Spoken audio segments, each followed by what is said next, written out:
Hey everybody, happy Friday. So it is a completely disgusting day here in Washington, D.C., but nonetheless, it has been an amazing week. So I'm really excited to be here telling you about some very interesting information. If you followed along on the DCM Communications Instagram, my personal Instagram, Channing Weller, or BizBash last weekend, you would have seen that I got the opportunity to cover a lot of events for the White House Correspondents Dinner. There were not as many ancillary events as there have been in the past. We know big brands like Vanity Fair and New Yorker opted not to have events this year, but there was still a lot of things that were going on, and you'll be able to read all about it and see all of the photos from inside of these events on BizBash when that story comes out. Looks like it's going to be Monday now. There have been a few technical issues this week, unfortunately, that has delayed it, but I promise it's worth the wait. In the meantime, I'm going to tell you some more of the fun stuff, okay? Some of those things include that overall, it was a big focus on the journalists themselves, right? This was not about celebrities. Probably the most recognizable person I ran into was Madeleine Albright.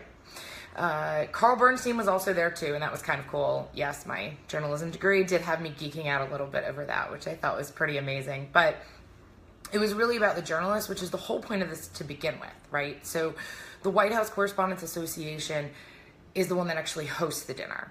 The president does traditionally go, which was not the case this year. However, it isn't all about the president. It's not about the celebrities. It's about the journalists, and it's about the future crop of journalists that are going to be covering these things in the future and the scholarship programs that go into that. So it was really nice to see that focus kind of coming back to the events.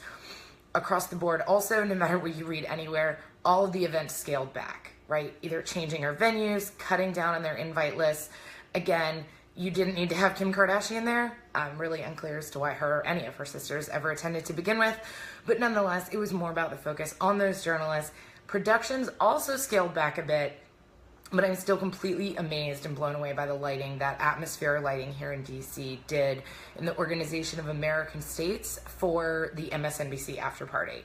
It was absolutely gorgeous, absolutely gorgeous. And you can see a photo from that on the BizBash Instagram. It's navy bluish and it's kind of got a lot of little polka dots on it, but I recommend you check it out. I then fast forwarded a couple of days after I managed to get some sleep, not a ton, but enough to get by. And I went to a rooftop dinner on Wednesday night at the Room and Board location on 14th Street. So absolutely amazing rooftop views. And this was really to debut their new summer collection of furniture and outdoor furniture that is coming out.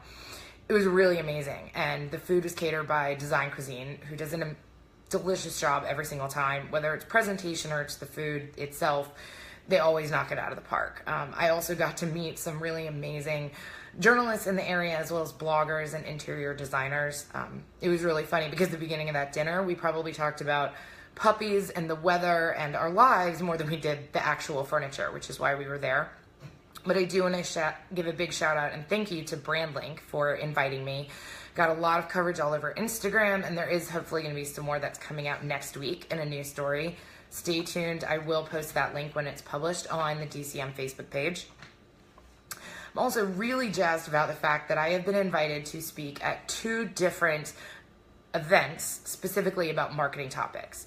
So on May 23rd, which is coming up very fast and also happens to be my birthday, I am going to be at the Bottom Line, which is an event that's hosted by the Rhode Island Main Street. It's a business improvement district here, specifically for small businesses. And we're going to be focusing on teaching them about how to better market their business and how to make that process easier. Obviously, these are 2 topics that I feel very passionately about and that I also work with all of my clients on. So I'm going to be talking to them specifically about social media. There are going to be other people that are also there talking about branding as well as business practices. I'm really looking forward to that and already in the throes of building my presentation that's specifically targeting them. Then next month, I'm going to be heading a little bit further north into Maryland and going to a Planners in Motion event. Okay, so this is for event planners in the Washington, D.C., Virginia, Maryland area. And it's going to be specifically talking about what I love the most, which is how to better market your event business without sacrificing your life and your time and all of your sanity in the process. And so I'm going to help walk them through kind of streamlining that process so that they really get a jump on how to improve their businesses. I really want to give a big thank you to Planners in Motion for also asking me to do that. Next up, travel. Travel is something that I love to do, and obviously one of the things that I really am passionate about with this business also is that I want to work from anywhere. I love the fact that I get to work with clients in Miami and in Chicago and in New York. I like it even more when I can take those video calls and actually turn that into an in-person meeting. And so that is what I will be doing in July. I'm going to be relocating down to Chattanooga, Tennessee for the month.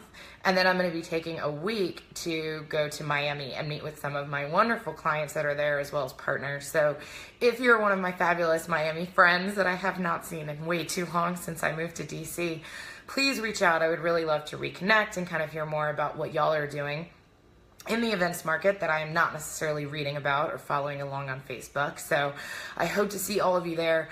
Please stay tuned. Again, I'm going to be reporting from all over the country at all times, and also really researching what is happening in other cities so that I can make sure to bring you the best advice and best practices, not only for your market, but across the events industry as a whole. So I hope that everybody has a wonderful Cinco de Mayo. Stay tuned to my Instagram later. You'll be seeing exactly how I will be celebrating the wonderful event this evening, and have a great weekend.